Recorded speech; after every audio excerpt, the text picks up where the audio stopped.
इस वीडियो में हम एजेंट सॉलिसिटेशन के बारे में बात करने वाले हैं, जो एग्जाम पॉइंट ऑफ व्यू से बहुत ज़्यादा इंपॉर्टेंट टॉपिक है। अब ध्यान से सुनो जो मैं कह रहा हूँ। मान लेते हैं कि तुम्हारे पास एक डिवाइस है, या अज्यूम कर लेते हैं कि तुम्हारे पास एक मोबाइल नोड है। अब तुम इस मोबाइल नोड के साथ अपने घर पे बैठे हुए हो, या तुम इस मोबाइल नोड के साथ अपने घर पे अवेलेबल हो। अब जहाँ पे तुम अवेलेबल होंगे वहाँ पे कोई ना कोई तो नेटवर्क होगा जिससे तुम्हारा मोबाइल नोड बिलोंग करता होगा।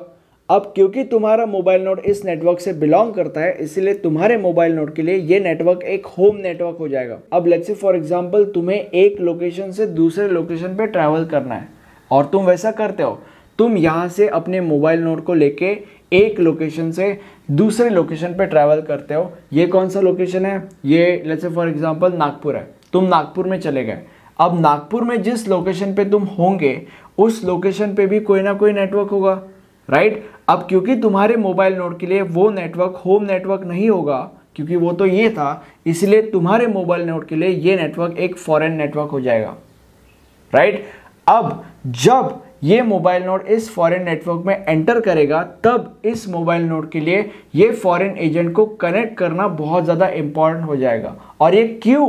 क्योंकि जब वो ऐसा करेगा तभी ही ये फॉरेन एजेंट उसको उसके सर्विसेज प्रोवाइड कर सकता है, और ये फॉरेन एजेंट मोबाइल नोड को अपना केयर ऑफ एड्रेस दे सकता है, जिससे ये मोबाइल नोड उस केयर ऑफ एड्रेस को अपने होम एजेंट को दे सकता है, जिससे इन फ्यूचर अगर कोई करस्पॉन्डेंट नोड इसको मैसेजेस या पैकेट सेंड करना चाहे तो वो सेंड कर सके। और इसीलिए जब ये मोबाइल नोड फॉरेन नेटवर्क में एंटर करता है, तब इस मोबाइल नोड का फॉरेन एजेंट को कनेक्ट करना बहुत ज़्यादा इंपॉर्टेंट हो जाता है।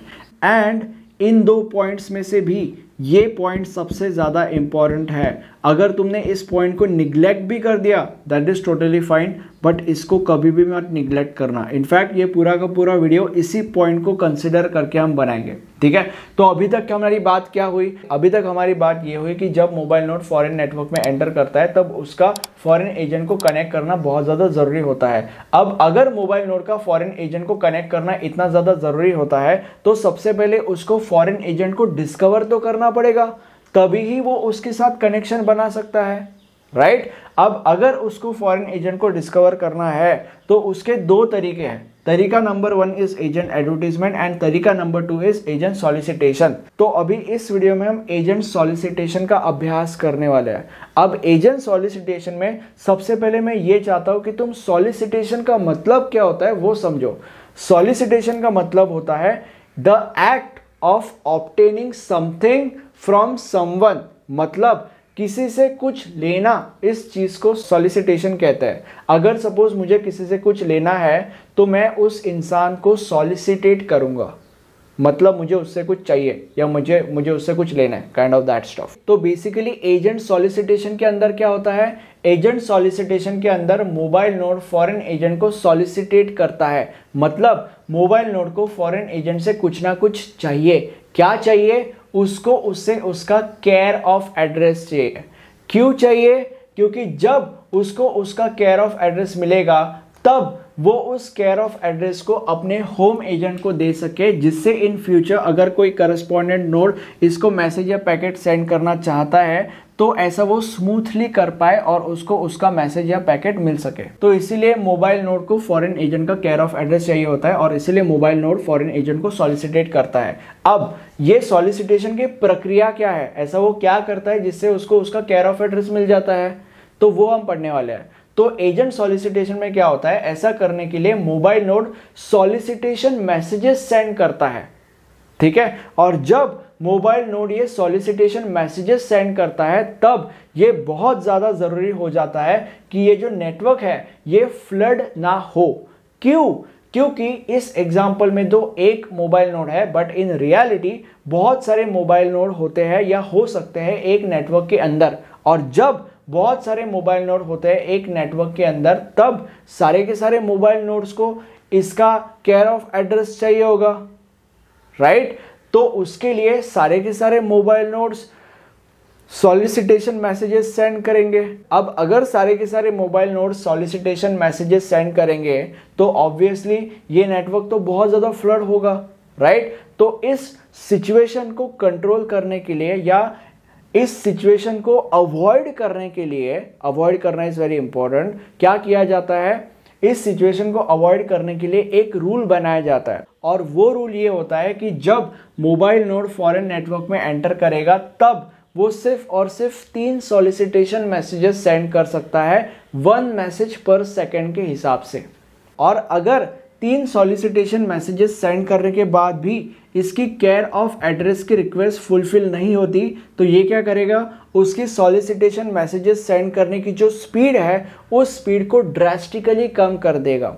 जिससे क्या होगा, जिससे ये जो फ्लड की सिचुएशन है वो अवॉइड हो जाएगी या कभी वो होगी ही नहीं। मतलब बेसिकली अगर ये रूल सब मोबाइल नोड्स के ऊपर अप्लाई कर देंगे तो 3 मैसेजेस सेंड करने के बाद सब मोबाइल नोड्स अपनी सॉलिसिटेशन मैसेजेस सेंड करने की स्पीड ड्रास्टिकली ही कम कर देंगे, तो फिर उससे तो फ्लड होगा ही नहीं।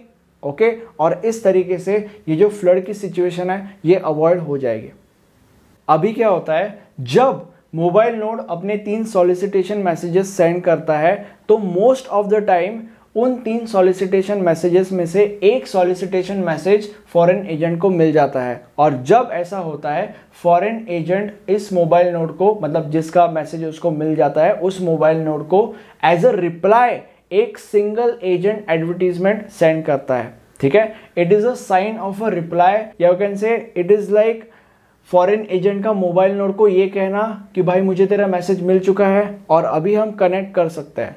It is kind of that reply to mobile node from foreign agent. तो अभी जब फॉरेन एजेंट इसको रिप्लाई कर देता है तब मोबाइल नोड फॉरेन एजेंट को डिस्कवर कर लेता है और फिर तब ये दोनों कनेक्ट कर सकते हैं। और फिर जब ये दोनों कनेक्ट करते हैं तब ये फॉरेन एजेंट मोबाइल नोड को अपना लोकेशन मांगता है, अपने डिटेल्स मांगता है, बोलता है कि भाई तू फॉरेन नेटवर्क में कहाँ रहता है, तुझे अपने मुझे अपने लोकेशंस बता and kind of that weird stuff. सारे के सारे details mobile node foreign agent को दे देता है और फॉरेन एजेंट मोबाइल नोड को अपना केयर ऑफ एड्रेस भी देता है। और जब फॉरेन एजेंट मोबाइल नोड को अपना केयर ऑफ एड्रेस देता है तब मोबाइल नोड उस केयर ऑफ एड्रेस को अपने होम एजेंट को दे देता है। और फिर अगर इन फ्यूचर कोई करस्पॉन्डेंट नोड को, मोबाइल नोड को कोई मैसेज या पैकेट सेंड करना रहा तो ऐसा वो इजीली कर सकता है। और इस तरीके से एजेंट सॉलिसिटेशन का प्रोसेस होता है या एजेंट सॉलिसिटेशन की प्रक्रिया होती है। ठीक है, अब एक बहुत ज़्यादा ज़रूरी चीज़ ये है कि पिछले वीडियो में हमने एजेंट एडवर्टीजमेंट देखा था, तो उसके अंदर जो कॉन्सेप्ट मैंने सिखाया था, अगर वो कॉन्सेप्ट नहीं चलता या अगर वो कॉन्सेप्ट अप्लाई ही नहीं हो रहा या अगर मोबाइल नोड को इसका केयर ऑफ एड्रेस नहीं मिल रहा तो ही एजेंट सॉलिसिटेशन की मेथड अप्लाई की जाती है या तो ही एजेंट सॉलिसिटेशन ये पिक्चर के अंदर आता है।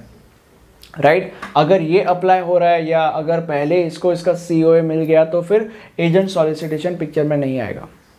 ठीक है, अब यहाँ पे इस कॉन्सेप्ट को तो मैंने आपको समझा दिया, बट अगर आप एग्जाम के लिए वीडियो देख रहे हो तो एग्जाम में आपको ऐसे कॉन्सेप्ट्स का एक प्रॉपर रिप्रेजेंटेशन बनाना पड़ता है या ऐसे कॉन्सेप्ट्स को एक प्रॉपर तरीके से लिखना पड़ता है। तो उसके लिए आप मेरे नोट्स रेफर कर सकते हो। नोट्स के सारे डिटेल्स आपको नीचे डिस्क्रिप्शन बॉक्स में मिल जाएंगे। मुझे कमेंट सेक्शन में बताओ कि आपके हिसाब से मेरे वीडियोस आपको कैसे लगते हैं या मेरे वीडियोस में मुझे क्या क्या इंप्रूवमेंट्स करनी चाहिए जिससे इन फ्यूचर आप ही को एक अच्छा प्रोडक्ट मिलेगा। इन सारे के सारे कॉन्सेप्ट्स को सीखने में और आपको सिखाने में मुझे बहुत ज़्यादा मेहनत लगती है, इसलिए अगर आप एक छोटा सा लाइक कर दोगे इस वीडियो को तो मुझे दिल से काफ़ी अच्छा लगेगा। बाकी ये हमारा प्लेलिस्ट है, इस प्लेलिस्ट में आपको इस सब्जेक्ट के सारे वीडियोस मिल जाएंगे। Thank you for watching this video, have a nice day, bye bye.